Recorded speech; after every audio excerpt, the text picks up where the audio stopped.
და რეკლამის შემდეგ არგუმენტები კვლავ პირდაპირ ეთერშია. ჩემი სტუმრები არიან პეტრე ცისკარიშვილი და გიგლა აგულაშვილი. დიდი მადლობა რომ ხართ ჩვენთან ერთად. მოგესალმებით. Საუბრობს.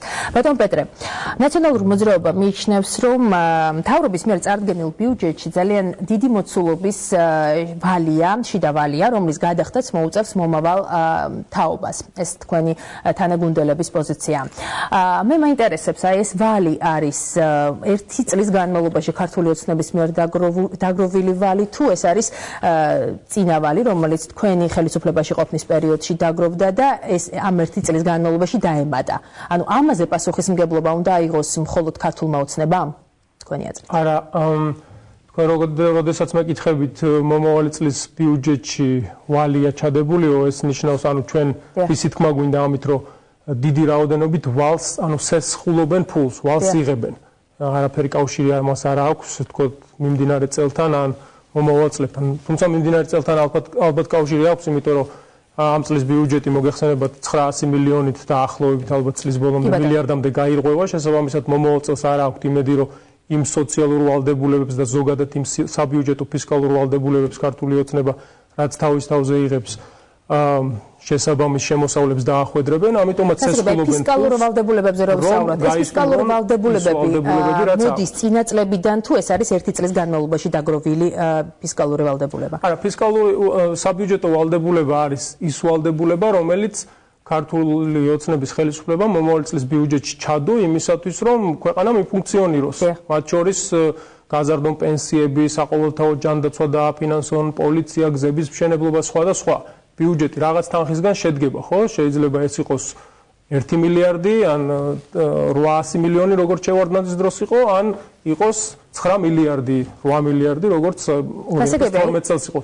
ანუ ხარჯები გაქვს გაწერილი, ხო? იცი შენ ხელისუფლებამ რა ხარჯები გჭირდება ერთი წლის განმავლობაში 2014 წლის 1 იანვრიდან წლის ბოლომდე იმისათვის, რომ შენი დანაპირებებით შეასრულო, ქვეყანამაც ფუნქციონიროს, პენსიებიც გაზარდო და შენს ამომრჩეველსაც ასიამოვნო, ასე ვთქვათ, იმიტომ რომ არჩევნები მოდის გაზაფხულზე და ყველამ ვიცით, ხო, ეს ჩვეულებრივი პოლიტიკური ცხოვრების ნაწილია, ეს არავის არ ხადური ამბობს ფინანსთა მინისტრი, რომ ძალიან დიდი მოცულობის ვალი დახვდა ქართულ ოცნებას ნაციონალური მოძრაობიდან, ასე ვთქვათ, ნაშთი, იმისა, რომ დღეს ვთქვათ ბიუჯეტის პრიორიტეტები გაიწერო სხვაგვარად და ასევე ეკონომიკური ზრდაც არ დახვედრია, მაგის დინამიკასაც მოგიყვებით ძალიან მოკლედ.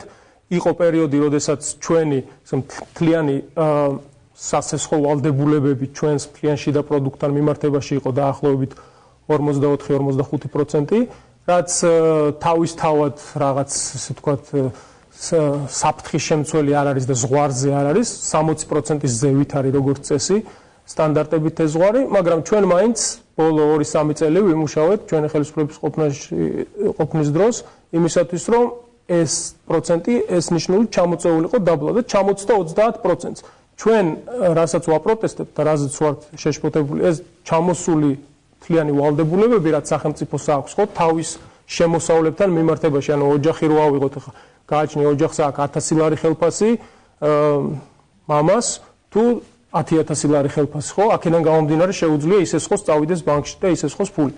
ანუ ამ მთლიან ჩვენ შემოსავლებთან შიდა პროდუქტთან მიმართებაში იყო 30%-ზე დაბლა და ეხლა წავიდა ტენდენცია, ანუ ტრენდი არის, რომ ისევ ზევით სადღაც 35%-მდე დაფიქსირდება 2014 წელს. კიდე გაზრდიან ვალდებულებებს ვერ გაიზრდება ეკონომიკა, თუ ვერ გაიზარდა ეკონომიკა, არასწორი ეკონომიკური პოლიტიკის შედეგად 2015-ში კიდე ვალებს დაიმატებენ, ეს 35 გახდება 45, ანუ აი ამ ტრენდზეა საუბარი, ამ უარყოფით ტენდენციაზე. თორე ბოლო პერიოდში ეს ვალები კლებულობდა. ერთსაც დავაზუსტებთ, ხადური ამბობს ძალიან არაკვალიფიციურ სხვათა შორის განცხადებას აკეთებს იმასთან დაკავშირებით, რომ ფული ისესხეს ევრობონდებს გულისხმობს, არც იცოდნენ რა უნდა გაეხარჯათ. მე მგონი ხადური იმ დონის ეკონომისტი მაინც უნდა იყოს, რომ ხვდებოდეს, რომ ევრობონდების, ანუ ევროპის საფინანსო ბაზარზე თანხების აწევა და იქ სესხება. ეს არ არის იგივე, რომ სოფლიო ბანკმა ან სხვა რომელიმეღაც დონორმა მოგცა ძელვადიანი გრანტი ან კრედიტი და აჰა შენ ღარიბი განუვითარებელი ქვეყანა ხარ და განვითარდი, კარგად მოიქეცი და კიდე დაგაფინანსებ. როდესაც მიდიხარ და იქიდან იღებს ეს უკვე შენს ფინანსურ ეკონომიკურ იმიჯზე აისახება და აქედან გამომდინარე მე უკვე ბევრი ინვესტორი სხვა თვალით უყურებს შენ ქვეყანას და ხვდება რომ შენ 500 მილიონის ევრობონდი რო გაქვს აწეული თანაც არც თუ ისე მაღალ პროცენტად იმ დროინდელი ეს გახსოვთ თქვენ 2009 წლები კრიზისული პერიოდი იყო მთელ მსოფლიოში და განსაკუთრებით ევროპაშიც შენს საინვესტიციო გარემოს აუმჯობესებს და აქედან გამომდინარე იყო ჩვენ სუვერენული რეიტინგები Fitch და Moody's და სხვადასხვა კომპანიები რო გვაძლევდნენ რომ უმჯობესდებოდა წლიდან წლამდე. ეხლა ჩვენ B2 B-მინუსამდე მოვედით, მაგრამ მომავალში რა იქნება არ ვიცით. იქიდან გამომდინარე აი ამ დევალვაციური პროცესებიდან, დამატებითი ვალების, ანუ კლიენტში და პროდუქტთან ვალების ზრდიდან გამომდინარე ძალიან დიდი იმედი გვაქვს რომ ეს არ გაუარესდება, ამ BB- მაინც შევინარჩუნებთ, მაგრამ უკეთეს შემთხვევაში წინ უნდა მივდიოდეთ. ანუ ჩვენი საინვესტიციო გარემო და მიმზიდველობა უნდა უმჯობესდებოდეს. საბოლოო ჯამში A რეიტინგს უნდა რეიტინგისგან უნდა გქონდეს ამბიცია, მაგრამ ამ პირობებში მე ნაკლებად ველოდები რომ ეს განხორციელდეს. გასაგებია, თუმცა თქვენს ეკონომიკურ პოლიტიკასაც საკმაოდ სკეპტიკურად უყურებთ. ჩვენს ეკონომიკურ პოლიტიკას ძალიან ბევრი სხვა ხარვეზი ქონდა სხვა მიმართულებით, მაგრამ მაკროეკონომიკურ პარამეტრებს რაც შეეხება თუ ბიუჯეტზე და მაკროეკონომიკაზე და ეკონომიკურ ზრდაზე ვსაუბრობთ ზოგადად, ეს არის ის რეალობა, რასაც როგორც ჩვენ ამას ხედავთ და მოგახსენეთ ას ანალიზი. დიდი მადლობა. ბატონ გიგლა, ბატონი პეტრე და მისი გუნდი გიწუნებთ ეკონომიკურ პოლიტიკას. აი იმ ფონზე რომ ლარის კურსი ეცემა, თქვათ ოპოზიცია ამბობს რომ სამჯერ შემცირებულია ეკონომიკური ზრდა. როგორ ფიქრობთ, მთავრობის ეკონომიკური გუნდი ეფექტურად მუშაობს? პირველ რიგში ნება მომეცით ვისარგებლო შემთხვევით, ალბათ 12 არ შესრულებულა, მაგრამ მალე შესრულდება 12 და მართლმადიდებულ საქართველოს მივუწო ბარბარობის დღესასწაული. დიდი მადლობა თქვენს გელოცებთ. დიდი მადლობა. ახლა რაც შეეხება უშუალოდ საქმეს, მე მესმის ოპონენტების მხრიდან კრიტიკა და ეს ბუნებრივიც არის და ეს არ არის ზოგადად ცუდი კრიტიკა. კარგია, ოპოზიცია იმიტომაც უნდა არსებობდეს და არსებობს, რომ მათი მხრიდან მთავრობამ ხელისუფლებამ მუდმივად იგრძნოს კონტროლი, ერთგვარი სუნთქვა, გამოწვევა იმისათვის, რომ არსებულ ქვეყანას ვითარებას შეხედოს უფრო ჯანსაღად. თუმცა თქვენს მიმართ დასმულ კითხვაზე მინდა უთხრა, რომ მე არა მარტო მთავრობის წევრებთან, არა მარტო ეკონომიკურ გუნდთან მაქვს ლაპარაკი ამ საკითხებზე, არამედ დამოუკიდებელ ექსპერტებთანაც. და ცალხასახად არის ასეთი ჩამოყალიბებული აზრი, რაშიც სხვადასხვა ცალკეულ შემთხვევებში ოპოზიციის ზოგიერთი წარმომადგენლიც გვეთანხმება ხოლმე, რომ არ არის ისეთი აპოკალიფტური სურათი, როგორც იხატება და მოლოდინებიც არ არის ისეთი რთული და მძიმე, როგორც იხატება. ეს არის პროცესი, რომელშიც ჩემი აზრით უკვე იკვეთება გარკვეული კონტურები, რაც დამახასიათებელი და ბუნებრივი უნდა ყოფილიყო კიდეც იმ რეალობისთვის, რა რეალობაშიც გასულ წელს დაუშვათ შეიცვალა ხელისუფლება, შემდეგ იყო საკმაოდ რთული პერიოდი პოლიტიკური კონიუნქტურის თვალსაზრისით გულისხმობ მე, მოლოდინები, სტაბილიზაციის პროცესი, ახალი ეკონომიკური პოლიტიკის ჩამოყალიბება, განსაზღვრა და შესაბამისად ამან რა თქმა უნდა გარკვეული შეფერხებები გამოიწვია. თქვენ ახლა საუბრობდით სახელმწიფო ვალებზე, კრედიტებზე, მათ მომსახურებაზე. მესმის რომ შეიძლება ერთს ამბობდეს ოპონენტი, მაგრამ მეორეს ამბობენ რიცხვები. ხო, მაგალითად 2008 წელიწადში სახელმწიფო ვალი აღებული იქნა 934 მილიონის, ხოლო მომსახურება იყო 203 მილიონის. ამის შემდეგ უკვე 2009-ში 709 მილიონი 318 მილიონს. აი რას გვეუბნება ეს რიცხვები ბატონო? ამბობენ რომ ვალს ვიღებ დაუშვათ სამნახევარჯერ მეტი ვალი ავიღეთ დაუშვათ 2008 წელიწადში და ამ ვალების უკვე მანამდე არსებულის და უკვე აღებულის მომსახურებისთვის დავხარჯეთ მხოლოდ 203 მილიონი, ხო? აი მიმდინარე წელს რა ხდება? დაახლოებით ანალოგიური სურათია მომდევნო წლებშიც. მე იმის თქვა მინდა და მით უმეტეს თუ გაითვალისწინებთ რომ ეს ის პერიოდია, როდესაც საქართველოს ბიუჯეტმა მიიღო დამატებითი ინექცია 4 მილიარდზე მეტი ამერიკული დოლარის ოდენობით. ეხლა რა ხდება მაგალითად მიმდინარე წელს რა ხდებოდა? 218 მილიონი აიღო სახელმწიფომ გაიზარდა ვალი ამოსულობით, მაგრამ მომსახურებაში გადაიხადა 815 მილიონი. ხო მილიარდამდე რამის თანხა გადაიხადა. მომავალ წელს რა ხდება? 836-ია დაგეგმილი ასაღებად, მაგრამ გასასტურებლად ანუ რაც დაიხარჯება ვალების მომსახურებაზე გასული წინაწლებიდან რაც მემკვიდრეობით მიღებული გვაქვს, როგორც არ უნდა ვთქვათ, ეს რეალობაა, ვერ გავექცევით. ეს არის რიცხვები და რამდენიც არ უნდა ვიკეკლუსოთ, რეალობა არის ის, რომ ეს ვალები არის და მათ მომსახურება ჭირდება, გადახდა ჭირდება და 836-ს რო ავიღებთ, მომავალ წელს 879-ს დავხარჯავთ იმისათვის, რომ ამ ვალებს მომსახუროთ. მე არ ვამბობ, რომ ეს ტრენდი რაც აქ ჩანს, რაც არის ახლა ფაქტურად 100% გასაგებია. ბატონ გიგლა, ეს არის გეგმები, გასაგებია ჩვენთვის, თუმცა საინტერესოა ეს 2013 წლის მიმდინარე წელი. ჯერ მიმდინარე, რომელიც სულ რამდენიმე დღეში სრულდება, ხო? რა ფაქტია, რომ ლარის კურსი ეცემა დოლარის დოლარი იზრდება, კურსი და ლარი უფასურდება. შესაბამისად იზრდება პროდუქტის ღირებულებაც ბაზარზე. ფასები იწევს პროდუქტებზე. რა ბერკეტი აქვს ხელისუფლებას? კი ბატონო, მოგესალმებით. იმისთვის, რომ შეინარჩუნოს ეროვნული ვალუტის კურსი. რით ახსნით ამ პროცესს? რატო ხდება ესე? მოდით ვთქვათ პირველ რიგში ის, რომ აქ მერყეობა ლარის კურსთან, დოლარისა და ლარის კურსთან არ არის ასევე საგანგაშო. ეს არის ცვლილებები, რომლებიც პერიოდულად ხდება ხოლმე ბაზარზე. თუმცა ეს განაპირობებს პროდუქტის ფასის ზრდას, ბატონ გიგლა. ყველა შემთხვევაში, ცალკეულ შემთხვევაში ამან გააძვიროს ცალკეული პროდუქტების ღირებულება, მაგრამ ესეც დამოკიდებულია ხოლმე მოთხოვნა მიწოდების სპეციფიკაზე. მაგალითად, პირობითად ვამბობ რა, დღეს გაძვირებულია შედარებით მაგალითად კარტოფილი. კარტოფილის გაძვირება სულაც არ უკავშირდება იმას, რომ ლარის კურსი და დოლარის კურსი მერყეობს ახლა. გეტყვით ახლა ამას. ლარის კურსის დაცემა მე მახსოვს, ეს იყო რამდენიმე წლის წინ, ალბათ ბატონ პეტრესაც ახსოვს, როდესაც სადღაც 2 და 2 ნიშნულზე ზევით იყო ლარის კურსი დოლართან და მყის დაეცა იყო დაცემა მყისიერი დაახლოებით 1.9-1 და 6-ზე, მერე დაიწყო დასტაბილურება. დაცემა გამყარება პირიქით. ხო, კი ბატონო, გამყარება, მაგრამ ეს იყო ისეთი მკვეთრი ცვლილება, რამაც სერიოზულად გავლენა მოახდინა ბაზარზე. მე არ გამოვრიცხავ რა გარკვეული ხელოვნური ჩარების ელფერიც ჰქონდა ამას. ეხლა მიმდინარე პროცესი არის ჩემი აზრით მეტნაკლებად ბუნებრივი პროცესი, რომლის გამოსასწორებლად დავუშვათ თუ ეს ვინმეში შიშებს იწვევს და რა თქმა უნდა ბიზნესი ყოველთვის შეშფოთებულია ხოლმე, რომ ბიზნესს ყოველთვის ურჩევნია რომ უფრო სტაბილურ გარემოში მოღვაწეობდეს, ხო?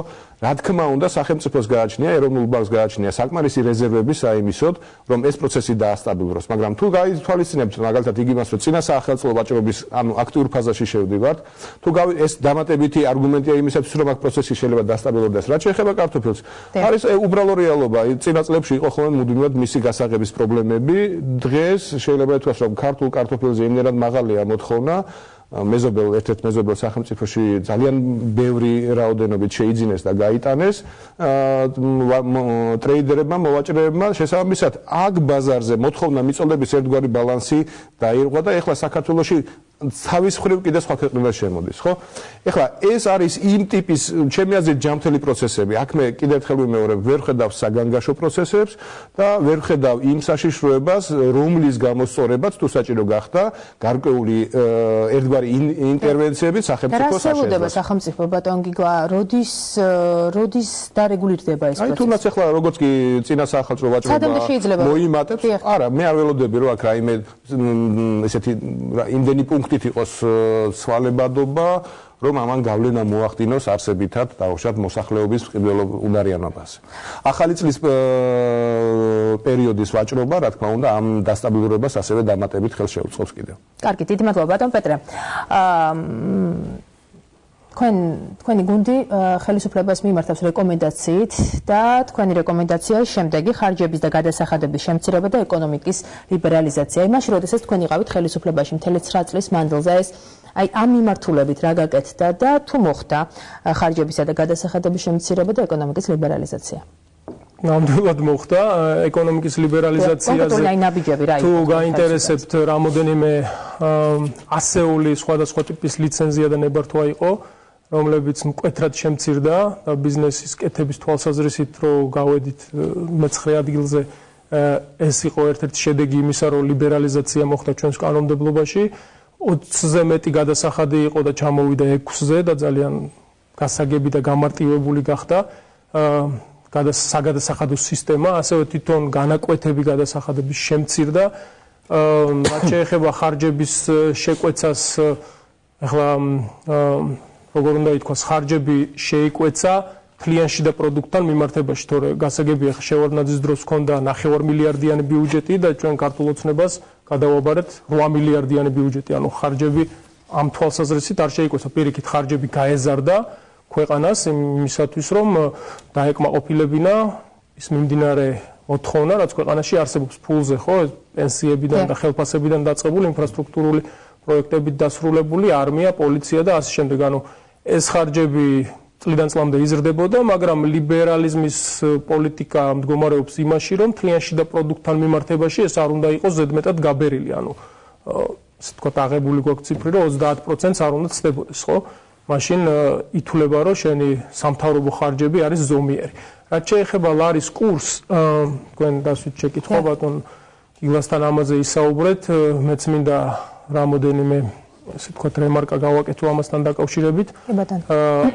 ეხლა 165-დან რო ავიდა 1/70-ზე ამაში რაღაც დიდი ტრაგედია ნამდვილად არ არის, მაგრამ საქმე სხვა რამეშია. რამ გამოიწვია ეს?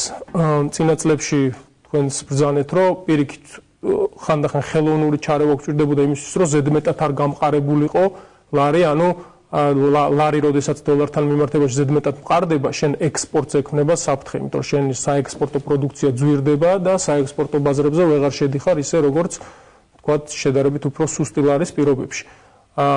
მაგრამ ეხლა რა მოხდა? ეხლა მოხდა პირიქით, იმიტომ რომ ინვესტიციები აღარ შემოედინება ქვეყანაში, არსებული ეკონომიკური პოლიტიკის გამო, დოლარზე გაჩნდა შიმშილი, დოლარზე მოიმატა მოთხოვნამ და აქედან გამომდინარე ლარის კურსი შესუსტდა, იმიტომ რომ დოლარები აღარ არის. ნუ შესაბამისად ხადურმაც ახსენა, ტურიზმი შეწყდაო, ეხა თოვლი მოვიდაო, ტურიზმი ისევ გამოიღვიძებსო, თუმცა საზაფხულო და საშემოდგომო ტურიზმი რამოდენიმე ათეულჯერ აღემატება ზამთრის ტურიზმს, არ დაგვრცელდა. თუმცა სტატისტიკა აჩვენებს, რომ იგივე აჭარაში მაგალითად ინვესტიციების რაოდენობა იზრდება მეოთხე კვარტალის მონაცემებში, ეს ტენდენცია აშკარად ჩანს. ნუ ძალიან კარგია, თუ მეოთხე კვარტალში მომავალ წელს კიდევ უფრო გაიზრდება, მაშინ ლარის კურსის ეს ხელოვნური ჩარევაც აღარ დასჭირდება ეროვნულ ბანკს, მაგრამ რა არის ცუდი ახლა ხელოვნურად რო ერევა ეროვნული ბანკი და კი რეზერვები დიდია იმ ალბათ სახსენებელი 9 წლის განმავლობაში მართლა ბევრი რეზერვი დაგროვდა 2 მილიარდზე მეტი ეროვნულ ბანკში და ჩაერევა, ასე ვთქვათ, და დაასტაბილურებს კურსს, მაგრამ ამაშიც კაი თავისთავად არაფერი არ არის, იმიტომ რომ ჯერ ერთ-ერთი ეს რეზერვების ესე გაფლანგვა არასწორია. გაფლანგვა, ანუ უნდა შეხვიდე ბაზარზე და ასე ვთქვათ, მეტი დოლარი შეიტანო. ხო, იმიტომ რომ როდესაც შეგიმცირდება რეზერვები, დაუბრუნდები იმ სუვერენულ რეიტინგებს, რომელიც ქვეყანას ენიჭება, ეს ამაზე ნამდვილად აისახება, ხო? შესაბამისად, ამის გარდა შენ შემოდიხარ ინტერვენციით ბაზარზე და ლარს იღებ ბაზრიდან, ესეც თავისთავად კარგი არ არის, იმიტომ რომ ეკონომიკის ზრდას აჩერებ, ხო? ამიტომ იყო რომ თუმცა ფიჩის ბოლო რეიტინგშიც არის უკვე ტენდენცია, ტრენდი ჩანს, რომ პოზიტივისკენ იხრება თვითონ ეს პოზიტივისკენ გადაიხრება, იმიტომ რომ იმპორტ-ექსპორტის ეს დეფიციტი შემცირდა, რაც თავისთავად კარგი მაჩვენებელია, თუმცა ის რომ იმპორტი მცირდება ეს ცუდია, მაგრამ ის რომ ასე ვთქვათ, მინუს ნიშნით ნეგატიური სალდო შედარებით მცირეა ვიდრე ადრე, ეს კარგია და აქედან გამომდინარე ეს აისახებოდა, მაგრამ კარგი იქნებოდა, რომ იმპორტიც გაზრდილიყო, მაგრამ ექსპორტი უფრო მეტად გაზრდილიყო და ამის ხარჯი შემცირებულიყო, ეს სხვაობა. მაგრამ ნუ როგორც არის, ისე არის. და შესაბამისად ამოგაქვს ლარი ბაზრიდან დოლარის ინტერვენციით, რითიც ხელს უშლის. ზოგიერთი ექსპერტი გამოვიდა და ეროვნულ ბანკს დასდო ბრალი, რომ ხო აქ ფული და რატო არ ერევა და უფრო მეტად ჩაერიოს და როგორ შეიძლება ეს უფრო მეტად ჩაერიოს და მოაფიქრეს, რანაირი ექსპერტები არიან, მე ვერ გავიგე. ერევა მინიმალურად ეროვნული ბანკი, რომ არ დააზიანოს ხელოვნურად ეკონომიკა, ხო? კარგი, დიდი მადლობა ბატონ გიგლა. აი რამდენად არის თქვენთვის გასათვალისწინებელი ნაციონალური მოძრაობის გამოცდილება და რეკომენდაცია? აი მე ვახსენებ ბატონ პეტრეს დაუსვის შეკითხვა ხარჯებთან და გადასახადების შემცირებასთან დაკავშირებით და ეკონომიკის ლიბერალიზაციასთან დაკავშირებით, რა რეკომენდაციითაც თქვენ ბატონ პეტრეს პარტია მოგმართავთ? ანუ როგორ ფიქრობთ თქვენთვის გასათვალისწინებელია წინა ხელისუფლების გამოცდილება და მაგალითი? პირველ რიგში ეს რეკომენდაცია თქვენთვის მისაღებია? პირველ რიგში ვიტყოდი იმას, რომ ჩემთვის პირადად გონივრულ რჩევას არ აქვს პარტიული ნიშანი, ოპოზიციიდან მოდის, არა ოპოზიციიდან, ექსპერტებიდან მოდის. ყოველთვის ბრძად ვარ მოვისმინო იმ შემთხვევაში, როდესაც ის არის გულწრფელი და ქვეტექსტებში არ იკითხება სხვა ამ შემთხვევაში პოლიტიკური ბიზნესი. არის ამ შემთხვევაში ნაციონალურ მოძრაობა გულწრფელი. ისიც რა არის, მე ვიტყოდი რომ ჯობია უფრო მეტად საქმიანი და გულახდილი საუბარი იყოს, რადგან სხვა შემთხვევაში რიცხვებით манипуლირების შესაძლებლობა ჩნდება. მოდი ისე მივმართოთ კონკრეტულ მაგალითს. ხო, სახელმწიფო ბიუჯეტის ასიგნებები 2009 წლიდან 2014 წლამდე. ხო, ბიუჯეტის გათვალისწინებული ის ხარჯები, რომელსაც სახელმწიფოში დასაქმებულ ადამიანებს ხელფასებს ჩვენ ვუხდით. 37.6% იყო მთლიანი ბიუჯეტიდან, ნაერთი ბიუჯეტიდან 2009 წელს. მიმდინარე წელს არის 30.9, უпростоრად მომავალ წელს იქნება 31%. აქ ტრენდი იკლებდა 2012 წლამდე 29.8, ანუ 30% პრაქტიკულად და მატება გვაქვს ახლა 0.9. ხო? შესაბამისად მე იმის თქვა მინდა. ტენდენცია რომ სახელმწიფოს ეს საბიუჯეტო სახსრების ეს კომპონენტი უნდა შემცირდეს ჩვენ გვაქვს, ვითვალისწინებთ ამას და მივესალმებით ამას. ეს არის ის პოზიცია და ის პოლიტიკა, რომელსაც გავიზიარებთ და განვახორციელებთ კიდეც, იმიტომ რომ სახელმწიფოს დანახარჯები უნდა შემცირდეს, მაგრამ აქვე მინდა გითხრათ ის, რომ უკვე მიმდინარე წელს რამდენიმე ისეთი პროექტი განხორციელდა, რომელთა მიხედვითაც ჩანს, რომ ჩვენ არამხოლოდ ვხარჯავთ დაუშვათ ზომიერად დაუშვათ სახელმწიფოს თვის ფულს, ამ შემთხვევაში სახელმწიფო აპარატის შენახვისათვის ფულს, არამედ დარჩენილი ნაწილის უფრო გონივრული ხარჯვა დავიწყეთ. და დავიწყეთ ხარჯვა იმ მიმართულებით, რომ თითოეულმა ადამიანმა დაინახოს და იგზნოს ეს. აღარ გავიმეორებ, ამ დარბაზშიც ხშირად გველაპარაკია. ასე მოკლედ რომ მითხრათ, რამდენად მისაღებია თქვენთვის ნაციონალური მოძრაობის რეკომენდაცია და შემდეგ გადავიდეთ შემდეგ შეკითხვაზე. ლიბერალიზმზე თუ ვალაპარაკე, დაუშვათ, კი ბატონო, ჩვენთან და ხარჯების შემცირებაზე. ხარჯების შემცირება. და გადასახადების შემცირებაზე. კი ბატონო, აქ პრობლემას მე ვერ ხედავ, მაგრამ კიდევ ერთხელ ვიმეორებ, თუ ამას შევხედავთ როგორც პროცესს,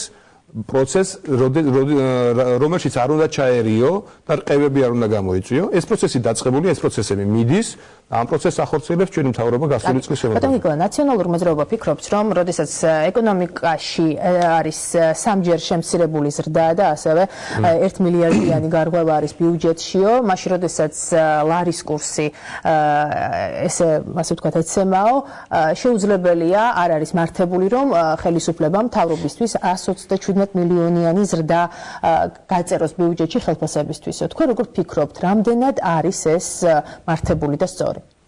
მე ვიტყოდი ხა წეღან პირველ ბლოკში უსმენდი ბატონ ნარმანიას, თქვენს მიერ დასმულ კითხვებსაც უსმენდი ზოგადად ხარჯებზე, რომელსაც სახელმწიფო ეწევა. მე ვფიქრობ, რომ აქ სისტემური საკითხია.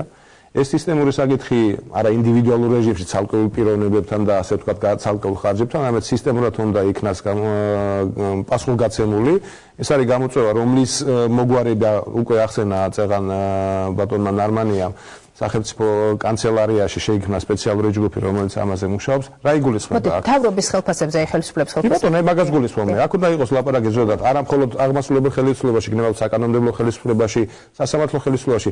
ერთიანი ბადე, ერთიანი სისტემა უნდა აჩვენებდეს დაუშვათ და ეს არ არის მხოლოდ ხელფასის საკითხი, ეს არის ხელფასის საკითხი, ეს არის პრემიერების საკითხი, ეს არის სამსახურში მიღების საკითხი, სამსახურში დაწინაურების საკითხი და ასე შემდეგ. ეს არის თემები, რომელიც ღია და გამჭვირვალე უნდა იყოს, რომ მუდმივი კითხვები. არჩევნების შემდეგ რომ ვინ დააწინაურა, გაათავისუფლა და ასე შემდეგ და ასე შემდეგ მოიხსნას ამ ერთიან სისტემაში დაუშვათ, რომელსაც ნუ კარგი იქნებოდა რომ აქამდე კითხვები რატო ჩდება ხოლმე, ხო?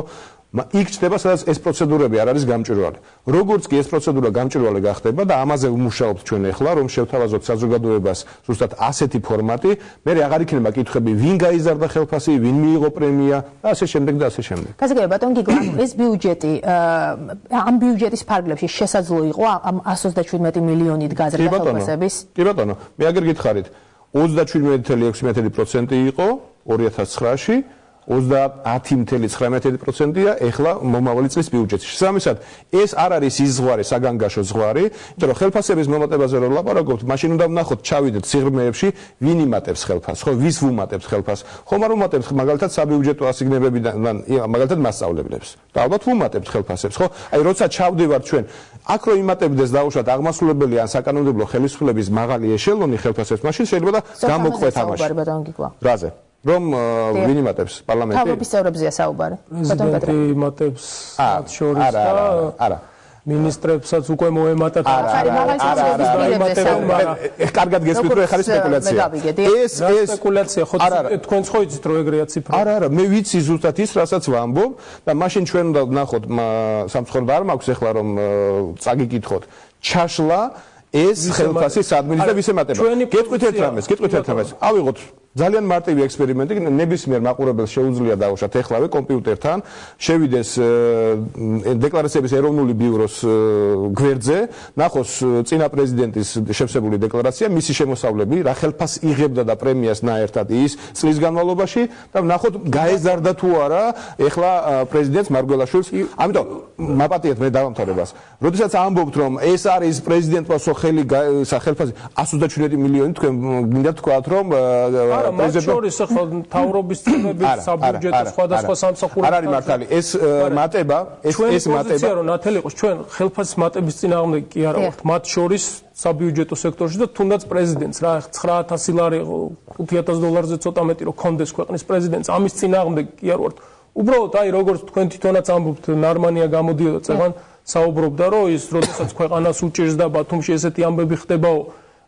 წავიდა ეს კაცი და ახალ პრადოს რატო ყიდულობს ეგეთივე ზუსტად ანალოგიურ ესე ვთქვათ ამბავს ვაწყდებით აქ როდესაც ბიუჯეტი გაირღვა ეკონომიკა აღარ იზრდება ცესხებს ვიღებთ მილიარდნახევარი ამ ფონზე ხელფასები იზრდება ეხლა ამერიკაში გახსოვთ კრიზისის პერიოდში კერძო სექტორშიც კი დიდი სკანდალი იყო როდესაც კორპორაციის ესე ვთქვათ აღმასრულებელი პირველი პირებმა წლის ბოლოს რამდენიმე მილიონიანი ბონუსი აიღეს მაშინ როდესაც მათი კერძო კომპანიები ძალიან რთულ ფინანსურ მდგომარეობაში იყვნენ იქ ატყდა ამაზე სკანდალი როგორ გაბედეს და როგორ აიღეს კერძო კომპანიებს სახელმწიფო ბიუჯეტის დროს აი მსგავსი სიტუაციების დროს და მსგავსი ფინანსური კრიზისების დროს ქამრის შემოჭერის პოლიტიკა როგორ იყო თქვენ შემთხვევაში ნაციონალური მოძრაობის ხელისუფლებაში ყოფნის პირობებში ფინანსური კრიზისი რაც იყო ეკონომიკური კრიზისი იყო 2008 წლის მეორე ნახევრიდან გასაგებია რუსეთის აგრესია და მსოფლიო ეკონომიკური კრიზისი ერთმანეთს დაემთხვა 2009 წელს ჩვენ მქონდა ნეგატიური ზრდა ანუ ჩვენი ეკონომიკა შემცირდა შეიკვეცა დაახლოებით 3%-ით ცოტა მეტითაც კი და ეს იყო ყველაზე რთული წელი ეს იყო სწორედ ის წელი როდესაც დაგვჭირდა ჩვენ ფულის სესხება სხვადასხვა საშუალებებით დონორებისგანაც ფინანსური ორგანიზაციებიდან კერძო ბაზრებზეც და მაშინ მე გარწმუნებთ ახლა ზუსტად ციფრები და პროცენტები არ მაქვს მაგრამ ხელფასების ზრდა და ძვირადღირებული მანქანების შესყიდვა არ ხდება ბატონ პეტრე თუმცა გამოქვეყნდა რამდენიმე ანგარიშსაც საუბარი იყო რომ პრეზიდენტი სახელმწიფო ბიუჯეტიდან პარლამენტის წევრებს ჩუქნიდა საჩუქრებს და ასევე სხვადასხვა კულტურის სფეროს წარმომადგენლებს იყო ფონდა ჩვენეს და ყოველთვის იყო საჯარო და რომელ პარლამენტის წევრს საჩუქრებს თუნდაც მარიამ საჯაია თუნდაც პარლამენტის წევრი იყო ბოკუჩავა საჯაია კი ბატონო არ იყო თუმცა პრეზიდენტს აქვს რაღაც პრეროგატივა დრო შესახები მიდიოდა სახელმწიფო ბიუჯეტიდან ბატონ პეტრე სხვადასხვა რაღაც გამოჩენილი ადამიანია გარკვეული წახალისება გაუკეთეს პრეზიდენტს რა ნიშნით იღებდნენ ის საჩუქრებს და რა ნიშნით ჩუქნიდა მათ რა ნიშნით ჩუქნიდა ნახონის ბრძანებულება შეეკითხონ შესაბამის ადამიანს და ვიზა ნიშნით სახელმწიფო ბიუჯეტიდან გასაგებია წეგან თქვენ კითხეთ ბიუჯეტის განკარგვის ეს პრეროგატივაც აქვს მათ შორის პრეზიდენტს ახლა მარგველაშვილმაც რომ ვიღაცას თავისი ასიგნებებიდან წახალისების მიზნით საჩუქარი გაუკეთოს ან გარკვეული ორდენით და მედლით დააჯილდოს. კი ბატონო, აი ნახოთ ბატონ კიბლას. წეგან თქვენ კითხეთ რამდენად მისაღებია რეკომენდაციები, რომელსაც ჩვენი ოპონენტები ჩვენს მიმართ გამოხატავენ ხოლმე, ხო? და ვთქვი და გავიმეორებ და ეს კონკრეტული შემთხვევა ახლა ამას აჩვენებს, რომ მე მზად ვარ მივიღო რეკომენდაციები, თუ აქ ისინი გულწრფელები იქნებიან და ახლა მის ნათქვამში რასაც ამბობს ბატონი პეტრე, ის არ არის გულწრფელი, რადგან ეს არა მარტო ლევიც გეტყვით ახლა. მაგალითად, როდესაც ლაპარაკობ სახელმწიფო ბიუჯეტში ხარჯების გაზრდაზე, ახლა მე არ ვლაპარაკობ ხოლმე წარსულს. მე არ ვლაპარაკობ ხოლმე იმაზე, რაც უკვე იყო, მე უფრო მაინტერესებს დღევანდელობა და მომავალი მაინტერესებს, ხო? მაგრამ მე არ ველოდები, რომ პრეზიდენტი, მოქმედი პრეზიდენტი ბატონი მარგველაშვილი საკუთარი შვილის სწავლას დააფინანსებს ერთ-ერთ პრესტიჟულ სკოლაში. გულწრფელი, ჩემ გულწრფელობაში ეჭვება შევიდეთ. გეტყვით ეხლავე მაშინ ამაზეც პასუხს, ხო? მე მგონი ეხლა რაც თქვი.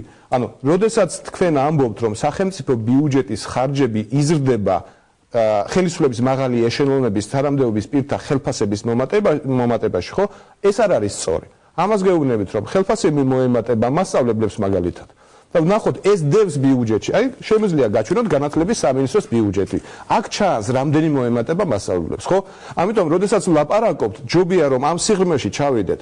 ჩვენ არ ვაპირებთ მაგალითად, რომ სახელმწიფო ბიუჯეტის ხარჯები ისეთ ბიუჯეტ ორგანიზაციებსაც ხო ემატება გარდა პრეზიდენტისა და მინისტრების. აი, ბატონო, მაგალითად, უზენაესი სასამართლოს თავმჯდომარეს ხელფასი გაეძნება, საკონსტიტუციო სასამართლოს თავმჯდომარეს ხელფასი გაეძნება, რადგან ქვეყანაში უნდა არსებობდეს ერთგვარი სიმბოლოები, რომ მაგალითად უზენაეს სასამართლოს თავმჯდომარის ხელფასი კარგია რომ ეზრდება, მაგრამ მაშინ როდესაც ბიუჯეტს არ ყოფთ და ეკონომიკას ვერ ზრდით და აი ახლა ისე წავედით აპოკალიფტური სურათისკენ. ხო შევთანხმდით რომ არც ისე საგანგაშოა ვითარება, რომ ტრენდები და უკვე შეიმჩნევა დადებითი, მაგრამ გაისად აპოკალიფტურ სიტუაციაში არ ვიქნებით. ამაზე შევთანხმდით, კი ბატონო. 25% ვალი იმაზეც შევთანხმდით, რომ იმაზეც შევთანხმდით, ხო?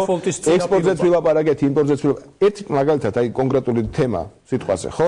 დაგეგმილი იყო აი ქართული ღვინის ექსპორტი თუნდაც მარტო ერთი თემა, ხო? არ არის უცხო პეტრესთვისაც ღვინის თემა და ამიტომ მინდა ეს გავიხსენო. თითქმის 100%-ით უფრო მეტი გადაიტვირთა ვიდრე ამის პროგნოზირება. ეს შემთხვევით არ ხდება. ეს არის მთავრობის სწორი ეკონომიკური პოლიტიკის შედეგი. არა მხოლოდ ბოლო წლების განმავლობაში რომ ფალსიფიცირებული ღვინო აღარ არის ბაზარზე და კაი ხარისხის ღვინოს ვაწარმოებთ, მეორე. თქვენი დამსახურება რაში მდგომარეობს? რუსეთმა რო ბაზარი გაგიხსნა? რუსეთმა რო ბაზარი გაგვიხსნა, ეს არის ერთი კომპონენტი და რომელიც არ არის ამ შემთხვევაში რატო გამოდიხარ და ამბობთ რომ რუსეთზე დამოკიდებულები რო აღარ ვართ ძალიან კარგიაო, იმიტომ რომ ევროპისკენ გზა გახსნილი გვაქვს. თქვენი ყველა მთავრობის წევრი გამოდის და ამას საუბრობს. რას? რომ რუსეთზე ჩვენი დამოკიდებულება არის მინიმალური და ეს ძალიან კარგია, იმიტომ რომ რუსეთი ვეღარ დაგვაშანტაჟებს ისე როგორც აშანტაჟებს უკრაინას და ჩვენი გზა ევროპისკენ არის გახსნილი.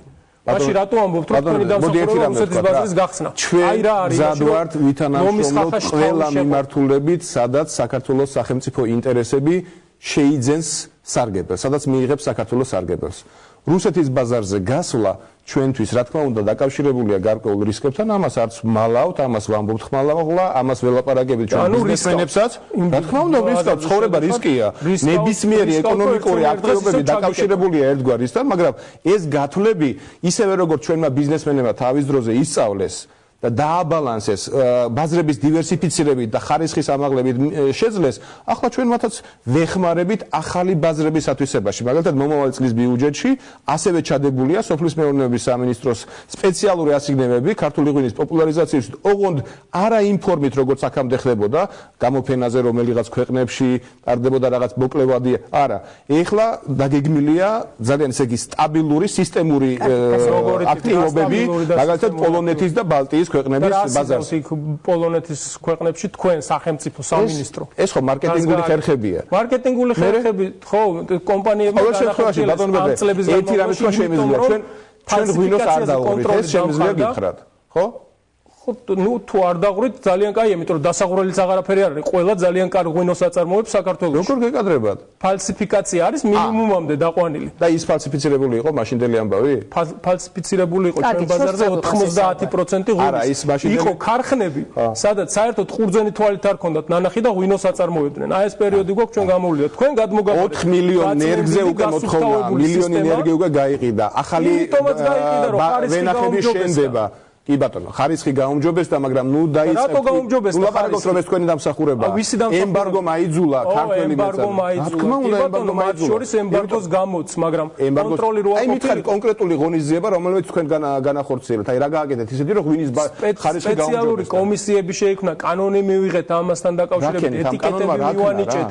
რა ქნა და ფალსიფიცირებული ღვინო თუ აღმოჩნდებოდა ვერ გავიდოდა ექსპორტზე და შესაბამისად ისქნა რომ ხალხი იძულებული გახდა არაფალსიფიცირებული ყურძნის წვენისგან დამზადებული ღვინო ეწარმოებინა. აექნა. აი როდესაც ლაპარაკობთ ლიბერალურ საბაზრო ეკონომიკაზე, როდესაც ლაპარაკობთ თქვენ ეცნამდაგებით თქვენ ამბობთ რომ რეგულაციები დააწესეთ და ამით გააუმჯობესეთ ღვინის ხარისხი. რეგულაცია ამ ნაცვლში დაუკარგავთ იმ ადამიანებს, ვინც თავისი შრომით მართლა მაღალხარისხიანი პროდუქციის წარმოება დაიწყო და მანამდე ფალსიფიკაციას აწარმოებდა, ხო? დაიწყო, რა ამბობთ რომ დაიწყო, ესე იგი მანამდე ფალსიფიკაციაზე ბიზნესი ფიქრობს რომ ფულს უნი არ ხშირ შემთხვევაში და მაშინ რომ ვინც აკეთებდა და თუ კი გასაღების ბაზარი ქონდა ყიდი და იმას მაგრამ ჩვენი ღირსება ბაზარზეც მათ შორის ყურძენთან რო შეხება არ ქონდა და ისეთ ღვინოს რო სვავდით და ყიდი და ყველა ეს პრობლემა არ იყო ხო თქვენ? არა, ყველა არ ყიდი და ასე, ყველა არ აკეთებდა, თუმცა გამონაკლისები ცალკეული იყო და მე იმასაც გეტყვით, რომ წელსაც იყო მცდელობა, მაგალითად რაჭაში, სადაც ძალიან მაღალი ფასი, რეკორდული ფასი დაფიქსირდა, 8 ლარი დაფიქსირდა 1 კილოგრამ ალექსანდროვზე და მუჯგრეთელზე, წელსაც იყო ფასი, როდესაც ცალკეული პირები ცდილობდნენ ჩაებარებინათ ან ღვინის ქარხნებში, მიღრე პუნქტებში ან სხვა ჯიშს შერეული, ან და იყო შემთხვევა, როცა ქვიშაც კი შეურიეს. მაგრამ ზუსტად მაგას გავაკონტროლეთ. ეხლა რომ რუსეთში მოგთხოვენ ისევ $1 ბოთლი ღვინო და ბაზარი არის და ფული იშოვება დოლარში. არ ვიტყვი რომ ჩემთვის არ აქვს. მე ვიტყვი რომ ფალსიფიცირებული გადატვირთო ბიზნესმენის ჩვენი აქცენტი გაკეთებული. ესე იგი კარგია, ხო ფალსიფიკაციას რო შევებრძოლეთ. ლიბერალიზმი არის გააჩნია როგორ? კარგი, დიდი მადლობა. მოდით დავბრუნდეთ პირდაპირ ეთერში რეკლამის შემდეგ, ასე რომ დაგვალოდეთ რამდენიმე წუთში ჩვენ კვლავ პირდაპირ ეთერში ვართ.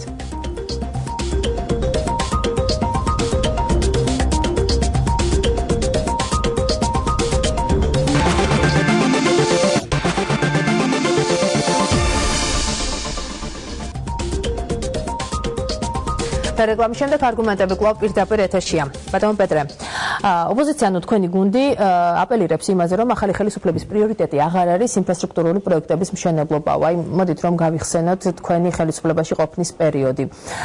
დაახლოებით მილიარდამდე ლარი დაიხარჯა პრეზიდენტის სასახლეზე, თბილისის იუსტიციის სახლზე და ქუთაისის პარლამენტზე თუ არ ვცდები მილიარდამდე ლარი დაიხარჯა ამ პროექტებზე. ჯამში დიახ. აი მაინტერესებს თქვენი პოზიცია. როგორ ფიქრობთ, რამდენად მიზნობრივად დაიხარჯა ეს თაღები და რამდენად სწორად მოხდა მობილიზება ამ პროექტებისთვის? მე მგონია რომ ამ სამი პროექტით ჩვენი ინფრასტრუქტურული პროექტები რაც 9 წლის განმავლობაში ხორციელდებოდა არ მოიწურება. რა თქმა უნდა, არ მოიწურება, ეს უბრალოდ გამოვიდა. ამას ახლა სამივეს ჰქონდა პოლიტიკური დატვირთვაც საყოფაცხოვრებო დატვირთვაც მათ შორის იუსტიციის სახლს, იმიტომ რომ ეხლა კი დაკეტილია და არ ფუნქციონირებს, მაგრამ მე მისარგებლია იუსტიციის სახლის სერვისით და მაღალი დონის არის.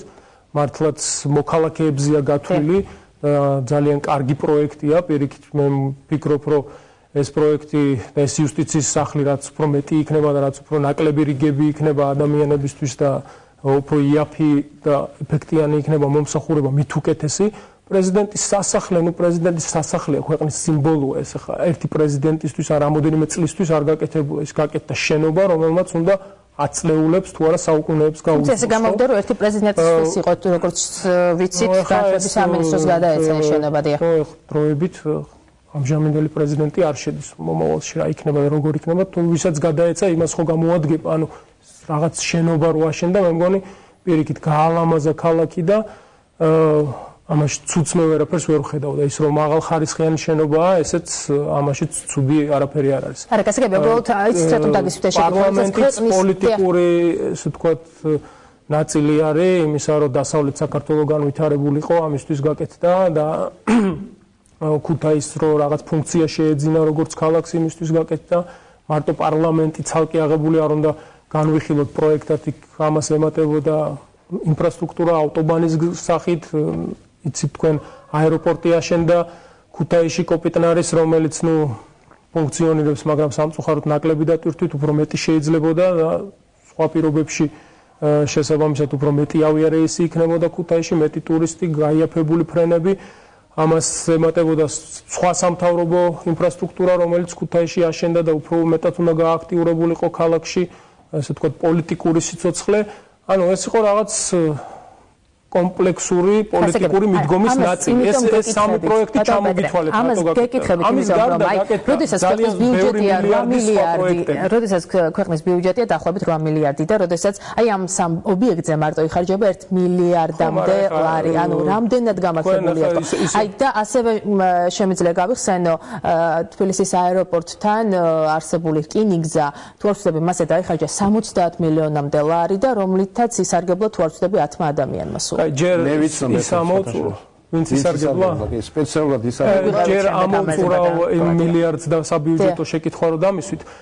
ეს ახლა ერთი წლის შიგნით რომ მომხდარიყო 8 მილიარდიდან 1 მილიარდი ამოგვეგლიჯა და ამ სამ პროექტ წესამი პროექტი დაუყოვნებინა რთული იქნებოდა და შეუძლებელი იქნებოდა ეს ანუ ავიღოთ 3-4-5 წელი შესაბამისად გაამრავლეთ ის 7-8 მილიარდებზე და იქიდან გამომდინარე 1 მილიარდი ხო დაიხარჯა ამ პროექტებზე და ამის გარდა კიდე ბევრი მილიარდი დაიხარჯა სხვა ინფრასტრუქტურულ პროექტებზე ენერგოგადაცემის ხაზებიდან დაწყებული ავტობანებით დასრულებული და ახალი ქალაქების თუ საკურორტო ზონების მშენებლობა და ასე შემდეგ და რაც კეთდებოდა ახალი რომელი? ბატონო? ახალი ქალაქები რომელი? ხელახლა შექმნილი, მე გულისხმობ სიღნაღი, ძველი ბათუმის რეაბილიტაცია, მესტია. გავიგე. გასაგებია, რატომ არ არის გასაგებია, რატომ არ არის ახალი ხელისუფლების პრიორიტეტი მაშინ ეს? თუ კი იყო თქვენ შემთხვევაში ესეთი გამართლებული ეს პროექტი, აი თქვენ რაზე მიანიშნებთ ხოლმე, როდესაც ამბობთ, რომ აი შეჩერებულია ინფრასტრუქტურული პროექტი? არა, მე არ პრიორიტეტი არის თუ არა, თვითონ მათ კითხეთ, ჩვენ ვამბობთ, რომ ანუ ეს რას უსვამს ხაზს, რომ ახალი ხელისუფლებისთვის უნარობის გამო, უნიათობის გამო აგერ გამოდის ნარმანია და საუბრობს ჩვენ მზად ვიყავით, ჩვენ მეტი ტრაქტორი ყავს, იმათ ნაკლები ტრაქტორით უფრო მეტი საქმე კეთდებოდა, შესაბამისად აქედან შეგვიძლია დასკვნები გამოვიტანოთ მაშინ, ხო? ან საქართველოს ახალი ხელისუფლება უნიათო და უნაროა, ბატონო. აქედან გამომდინარე არის, რომ ტენდერი ვერ გამოაცხადეს, პროექტი ვერ განახორციელდეს, თორე ხა როგორც პრიორიტეტი და არ უნდათ ამის გაკეთება, ეს სხვა საკითხია, ზოგიერთი პროექტი აქვს ამოჩენებული, შემოვლითი გზა თბილისის რკინიგზის, რომელიც არ უნდათ, ეხა არ ვიცი, რაღაც შეიცვალეს აზრი, კლასიკა იყო რაღაც პოლიტიკური კლიშე, წინა საარჩევნოდ რომ ცუდია და აქედან გამომდინარე ეგრევე ვერ დათანხმდნენ ლაზიკის სპორტის მშენებლობას და შესაბამისად მოუწიათ შემდეგ არ ვიცი ხა თუ აპირებენ, იმიტომ რაღაც გავიგეთ შესაბამის კომენტარები იმასთან დაკავშირებით, რომ კარგი ყოფილა თურმე ეს ლაზიკის სპორტი და უნდა გავაკეთოთ, ასე რომ ჩვენ ვადანაშაულებთ იმაში, რომ პროექტები არ განხორციელდა, თორე პრიორიტეტი არის თუ არა, ამაზე თვითონ ისაუბრებთ. აი, უნარობაზე და უნიათობაზე რა სიტყვით, ბატონ გიგლა, ბატონ პეტრე ამბობს, რომ ვიტყვი რა თქმა უნდა. ეხლა ერთ რამეზე ალბათ უნდა შევთანხმდეთ, რომ ბიუჯეტი არის ყველაზე მნიშვნელოვანი კომპონენტი, არის არა მხოლოდ რაოდენობა, არამედ ის, რაში დავხარჯეთ და რამდენად ეფექტიანია ხარჯვა. შესაბამისად, მაგალითად, საპარლამენტო კონტროლის ერთ-ერთი უმნიშვნელოვანესი თემა არის ის, რომ როგორ ვაკონტროლოთ მთავრობა. რაღაც უნდა გვქონდეს ჩვენ კრიტერიუმები, რომლის მიხედვითაც უნდა ვთქვათ, რომ მთავრობამ დახარჯა რაღაც X თანხა, ეს გონივრული ხარჯვა იყო და შედეგიც მივიღეთ. ეხლა თქვენ დასმულ კითხვაში, აი ამ ცნობილ რკინიგზის ადგილზე და ხაზზე, ეფექტიანობაზე ლაპარაკი ალბათ არის ზედმეტი. აი მაგაზე დავაზუსტოთ, რკინიგზის სადგურის პროექტი აეროპორტთან მე ძალიან არ მომწონს. ეს რო გაკეთდა ძალიან არაეფექტურია, ანუ კი შეიძლება მომავალზე გათვლილი იყო, მაგრამ ეს წლები მართლა ვერ ფუნქციონირდა. შესაბამისად, მაგრამ აი იცით რა არის, თუ შეიძლება ამ რაღაცთან შეგიხვაც იყო, აი ესეთი რაღაცა არის რა, ეს დაფინანსდა, გაკეთდა ეხლა თავისთავად რო იქ რკინიგზაც მიდიოდეს აეროპორტამდე, ამაში ცუდი არაფერი არ არის, მაგრამ ამას რაც უნდა მოყოლოდა მთავარი, რომ ყოფილიყო დღის ფრენები, ხო, აეროპორტიდან რომ ხალხს ესარგებლა, ეხლა ღამის 4 საათზე იქ რკინიგზაზე და სადგურში ტრანსპორტი როგორ არის, არსებობს, არ არსებობს, თუ მანქანაში ჩაჯდები და რკინიგზამდე ხარ ასასვლელი, ბანემ აეროპორტამდეც მიხვალ, ხო? ამიტომ დღის ფრენები არ არსებობს, დღის ფრენები რო ყოფილიყო, უნდა ქონოდა როგორც მინიმუმ ჩვენი ადგილობრივი ქართული ძლიერი ავიაკომპანია, რომ მას დაეწყო დილის 9-დან 10-11 თავისი ფრენები გაეშალა. ამისათვის თბილისის აეროპორტი ერთგვარი ჰაბი უნდა გამختارიყო, იმიტომ რომ მარტო თბილისელი და ქართველი მგზავრები არ ეყოფოდა ამ ქართული ავიაკომპანიის გაძლიერებას და დატვირთვას და ის დღემდე იმ სიტუაციაში ვართ, როდესაც უცხოური კომპანიები შემოდიან, რამე პასუხი გაეცით ძალიან საინტერესო კითხვებს. თუ კი თქვენ იყავით წინააღმდეგი, მე ძალიან კარგად ვიცი შეხედავ, მაგრამ ეს რომ მომხდარიყო, მაშინ ის რკინიგზის სადგურიც ფუნქციონირებდა, მაგრამ შესაბამისად იქამდე ვერ მივედით. თუ დააფიქსირეთ გუნდის შიგნით თქვენი წინააღმდეგობა, თუ დააფიქსირეთ აზრი განსხვავებული თქვენი გუნდისგან. იმ ეტაპზე მოგახსენებთ კახეთში მოღვაწეობდი მე რეგიონში და ამას აფინანსებდა შესაბამისი ორგანოები. რაც თავისთავად იმ ეტაპზე შეიძლება არც გამოგეთქვა პროტესტი, რომ რამე ცუდია ამაში. უბრალოდ კომპლექსურად ამას უნდა მოყოლოდა კიდე ნაბიჯები თვითონ აეროპორტის განვითარების კუთხით, რაზეც გესაუბრეთ, რომ ფრენები ყოფილიყო უკვე დღის განმავლობაშიც, რომ შესაბამისად იმ 30 ლარს თუ რაც ღირს აეროპორტამდე მისვლა ტაქსში არ გადაიხდი და ადამიანი წავიდა და მატარებლით გაცილებით უფრო იაფა და ძალიან კარგი იქნებოდა. კი ბატონო, რა თქმა უნდა. მაგრამ იქამდე ვერ მივედით ჩვენი ხელისუფლების პირობებში ძალიან სამწუხაროა, ეხლა თუ მოახერხებენ და განახორციელებენ ამ აუხდენელ ოცნებას, რომ ქართული იქნება თუ სხვა იქნება ავიაკომპანია დღის განმავლობაში იფრენს, ძალიან კარგი იქნება და იმ მატარებლის სადგურსაც რაღაც დატვირთვა და ფუნქცია მიენიჭება. კარგი. წეგამ თქვი და მინდა გავიმეორო, ვცდილობ ხოლმე რაც შეიძლება ცოტა ვილაპარაკო წარსულს. დიახ. მართლა არა, ჩემი ამოცანა, იმიტომ რომ ამორჩეველმა უკვე გასულ წელს ოქტომბერში თავის სათქმელი იმით თქვა და შეაფასა წინა ხელისუფლების ნაღვაწი. მაგრამ აი ამ კონკრეტულ შემთხვევაზე თუ ვილაპარაკებთ, რაზეც ახლა ლაპარაკობ და პეტრე, მე მგონი აქ არის სისტემურ პრობლემაზე, სისტემური ხედვის თემა. კი, მესმის, შეიძლება კარგი იდეა იყო, ზოგადად, რასაც ახლა ბრძანებთ თქვენ, მაგრამ გადაწყვეტილების მიღების პროცესი იყო ისეთი, როცა განხილვა როგორც ასეთი, ყველა ხო და არა, არც კი აიწონებოდა, იმიტომ რომ თუ ვინმეს და იცით ეს ვინმე ვინ არის, მოუნდებოდა რომ ეს უნდა გაკეთებული იყო, კეთდებოდა. დაახლოებით როგორი სურათია, იცი? მაგალითად რუსული მოდელი და ინგლისური მოდელი, სადაკეთებენ ინგლისელები ბილიქს და სადაკეთებენ რუსები ბილიქს. ეს ცნობილი ამბავია. რუსები აკეთებენ ბილიქს და ხალხს აიძულებენ რომ იარონ ამ ბილიქზე, თუმცა ხალხი მაინც მიდის თავის გზით თავის ბილიქზე და ინგლისელები ბილიქს აკეთებენ იქ, სადაც ხალხი დადის ბუნებრივად და ბუნებრივად აკეთებს იმ ადგილს, სადაც იარული მათ უნდათ. ეხლა ამ შემთხვევაში მოინდომა ადამიანმა, გარკვეულმა ადამიანმა, როგორც ჩანს, რომ ჩვენ მოქალაქეებს ევლოთ თბილისის აეროპორტში რკინიგზით. მართლა 10 კაცამდე იქნება, ერთ-ერთს მართლა ვიცნობ, შემიძლია შეგახვედროთ, გაგასნოთ კიდეც. საქმე რაშია? ისევ და იმას დაუბრუნდეთ რა. როდესაც ამდენ ფულს ხარჯავთ, როდესაც ამ ტიპის პროექტებს გავახორციელებთ, რა, ჩვენ საბოლოო ჯამში პასუხი უნდა უთხრათ ამომრჩეველს, რომ ჩემი გადასახადებიდან რომ თქვენ დახარჯეთ, შეიძლება ეს შესანიშნავი და წარუმატებელი აღმოჩნდა, ლეგიტიმურია პროტესტის განცდა, როდესაც ვინმე გეტყვით, რომ არასწორად მოიქეცით ბატონო ჩემო. ეხლა, მოდი შევხედოთ უუნარობაზე როცა ლაპარაკი, ხო? კი ბატონო, პირველი ნახევარი ჩვენ გაგვიჭირდა ტენდერების ჩატარება და რატო? ტენდერის პირობები დავადგინეთ, წესები შემოვიღეთ. ანუ ჩვენ შევედით პროცედურული დემოკრატიის იმ ფორმატში, რომელიც მთელი 9 წლის განმავლობაში არ არსებობდა პრაქტიკულად. ფორმალური ნიშნით ტარდებოდა ტენდერები, მაგრამ ჩვენ რეალური ტენდერები ჩავატარეთ. აი ახლა ნარმანიაზე იყო ლაპარაკი, ხო? შეამოწმეთ დღეს დაგებული ასფალტის ხარისხი ნებისმიერ ადგილზე. დღეს დაგებული ბეტონის ხარისხი ნებისმიერ ადგილზე, სადაც ეს პროცესები მიმდინარეობს და მინდა გითხრათ, რომ უფრო მეტი კილომეტრაჟის ეს სამუშაოები ტარდება და არა მარტო მან. ანუ, როდესაც ვლაპარაკობთ ბიუჯეტის ფულის ხარჯვის ეფექტიანობას და იმ ინდიკატორებზე, რომელთაც უნდა გავზომოთ, რა შედეგს გამოიღებს ეს. აი მაგალითად, გრძელვადიანი ინფრასტრუქტურული პროექტები როგორ არ მიმდინარეობს? მიმდინარე წელს რომ 74,000 ჰექტარი გასაწყავიანებულია ჯამურად და დაშრა 10,000-მდე 11,000-მდე ჰექტარი ფართობის სადრენაჟო სისტემები და მომავალ წელს მაგალითად კახეთში, ქვემო ქართლში, მცხეთა-მთიანეთში, შიდა ქართლში, იმერეთში, გურიაში, სამეგრელოში და აჭარაში კიდევ არის დაგეგმილი. იცით რა არის, ჩვენ შეგვიძლია უფრო მეტი ფულიც კი გამოგვეყო, რესურსი ამისი გვაქვს ბიუჯეტში, უბრალოდ ადამიანური რესურსი არ ყოფნის ხშირ შემთხვევაში. ტექნიკა არ არის, ტექნიკას ვიყიდით, კი ბატონო. რაც შეეხება ახლა ყველა შემთხვევაში აჭარასთან მივალთ ალბათ და ამ სტიქიასთან მივალთ. იცით რა არის ხალხო?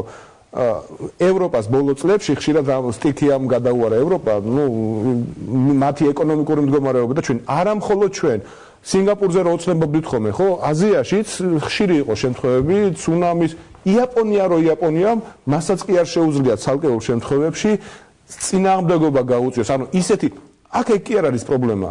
ამინდები იცვლება, კლიმატი იცვლება -91 გრადუსი დაფიქსირდა ანტარქტიკაში, ანუ მსოფლიო რეკორდი აქამდე ეს ტემპერატურა დაფიქსირებული, ასე რომ უნარობაზე არ ვილაპარაკოთ რა.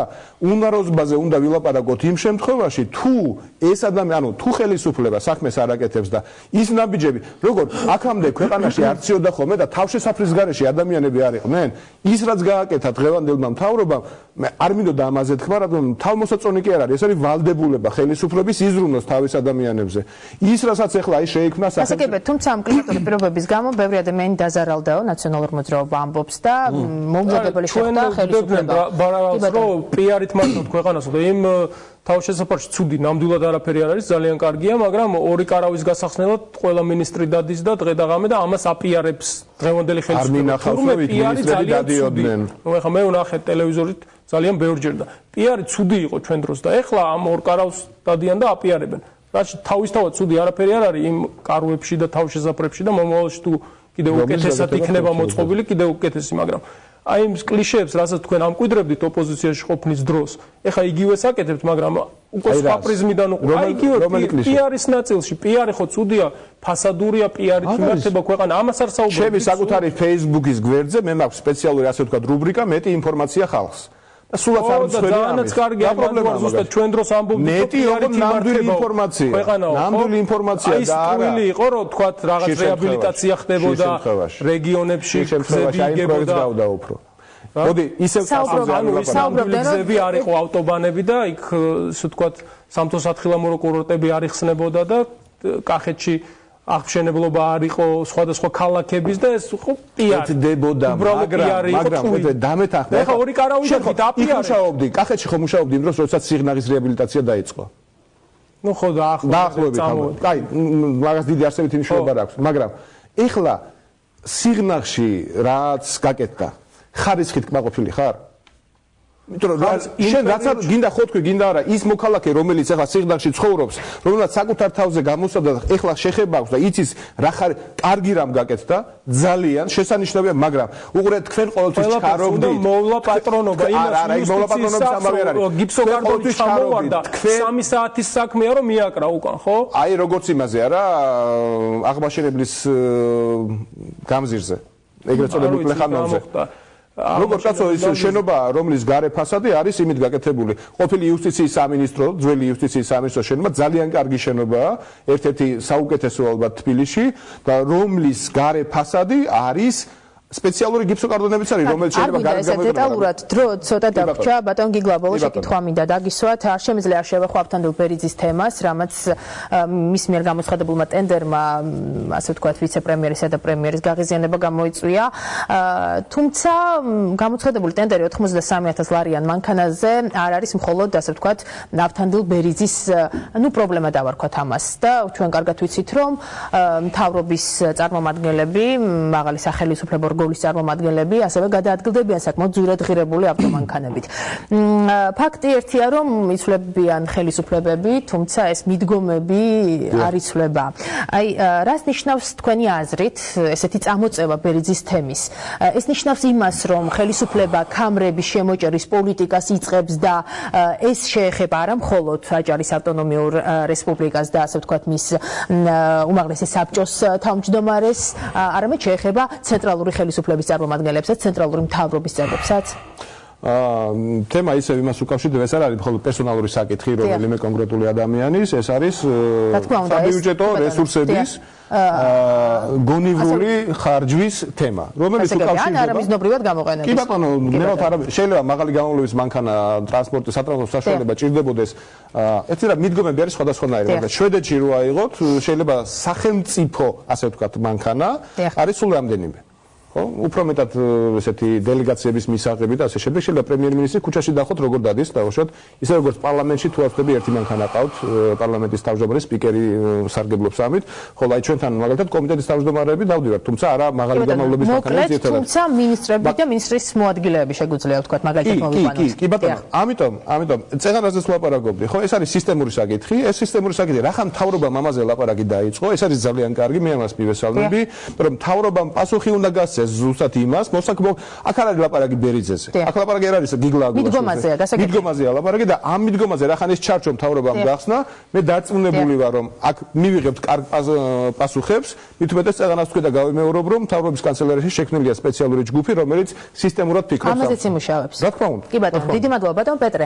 აი მსგავსი განცხადებები თუ გახსოვთ თქვენი ხელისუფლებაში ყოფნის პირობებში რომ ვიცე-პრემიერს ან პრემიერ-მინისტრს მაღალი თანამდებობის პირზე საკუთარი გუნდის წევრზე ესეთი განცხადება საკმაოდ კრიტიკული განცხადება გაეკეთებინა. მე მახსოვს პრეზიდენტის მხრიდან არაერთი განცხადება რაღაც აი ესეთ არა პოლიტიკურად და საზოგადოებრივად გააზრებულ შესაბამის გადაწყვეტილებაზე სხვადასხვა ავტოსატრანსპორტო საშუალება იქნებოდა თუ არა კეთილგონიერი დამოკიდებულება ამა თუ იმ თანამდებობის პირის მხრიდან ახლა ზუსტად ციტატები აი კონკრეტულად თუ გახსოვთ ვისთან დაკავშირებით იყო ეს გაკეთება არაერთ ადამიანთან დაკავშირებით იყო მათ შორის მანქანაზეც მახსოვს მაგრამ ახლა დეტალებში აღარ შევალ თქვენ თვითონ შეგიძლიათ ნახოთ ზოგი იყო საჯარო ზოგი იყო არასაჯარო მაგრამ პირადი ისე ვთქვათ პიროვნული მითითებით აუგრძალა ამა თუ იმ გადაწყვეტილების მიღება ამ შემთხვევაში შეიძლება მცირე რეპლიკა აიყურეთ პიროვნებასთან კიდევ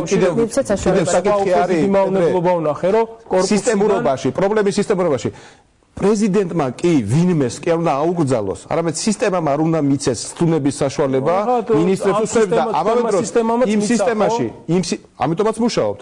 იმ სისტემაში სხვადასხვა იყო დამკვიდრებული პრაქტიკა, როცა სატრანსპორტო საშუალებებს ყიდულობდნენ კომერციული სტრუქტურები და რომლებიც გამოიყენებოდა ხოლმე როგორც სახელმწიფო დაწესებულებებისთვის, ასევე გამოიყენებოდა საჩუქრებადაც. ხო იყო ეს? თქვენ გასაგებია შეკითხვის არსიც და პოლიტიკური დატვირთვაც ის ძალიან უარყოფითი და ნეგატიური ატმოსფერო რაც შეიქმნა ამ პიროვნების გარშემო, გინდათ პოზიტიურ პიარად შემოაბრუნოთ, რომ აი რა მაგარია ეს ხელისუფლება, როგორ დაგმო საჯაროდ ავთანდილ შეკითხებს ვამთ. ჩვენ უბრალოდ შეკითხებს ვამთ და გეკითხებით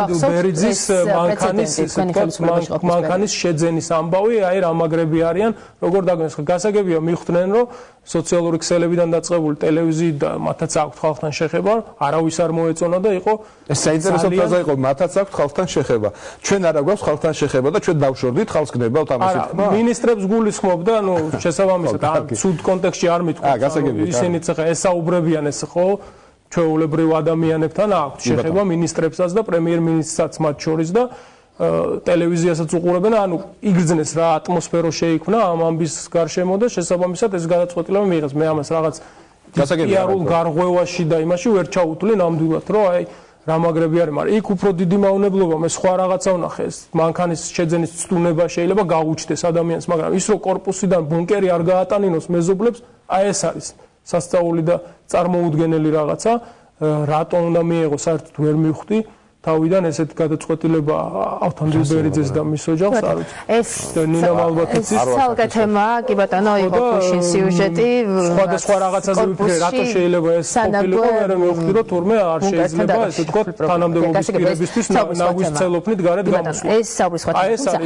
გააძვირებული ავტომანქანების შეძენის პრობლემა დღევანდელ ხელისუფლებაში, გასაგებია რომ ეს იყო წინა ხელისუფლების დროსაც და აი მე აქ ამონაწერი, ასე ვთქვათ, რაღაცა მცირედი 2011 წლის იანვრიდან 2013 წლის ივნისის ჩათვლით სახელმწიფო სტრუქტურებმა ავტომობილების შესაძენად დახარჯეს 61 მილიონი ლარი. ეს კვლევა ჩაატარა იურისტთა ახალგაზრდა იურისტთა ასოციაციამ. რომელი წელია? ეს არის 2011-2013.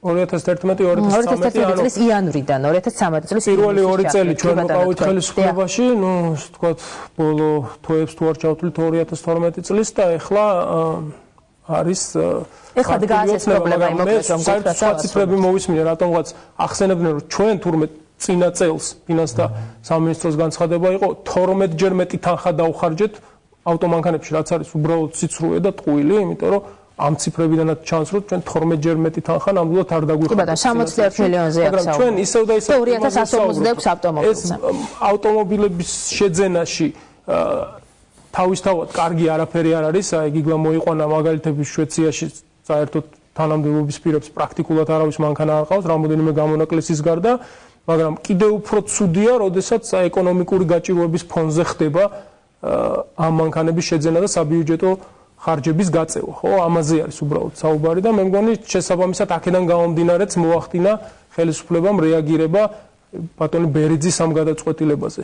და მიხვდნენ რომ ძალიან ესე ვთქვათ უარყოფითი პოლიტიკური ატმოსფერო იქმნებოდა მათ შორის მათ მხარდამჭერებში და გამოვიდნენ და ეს განცხადება გააკეთეს და ეხლა ის რომ აი რა გამჭირვალეა და რა კარგად მუშაობენ აქედან გამომდინარე ამაზე ნამდვილად ვთქვათ 5-იანს ვერ დაუწერთ.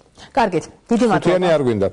51-იანსაც ვერ დაგიწერთ. დიდი მადლობა პეტრეც გარეშვილს და გიგლა აგულაშვილს, უკვე პირველის ნახევარია დღეს 17 დეკემბერია ბარბარობის დღესასწაული. ვილოცავთ ჩემს სტუმრებს და ასევე მაყურებელს გილოცავთ. მშვიდობიან ღამეს გისურვებთ და ხვალამდე გემშვიდობებით ნახვამდის.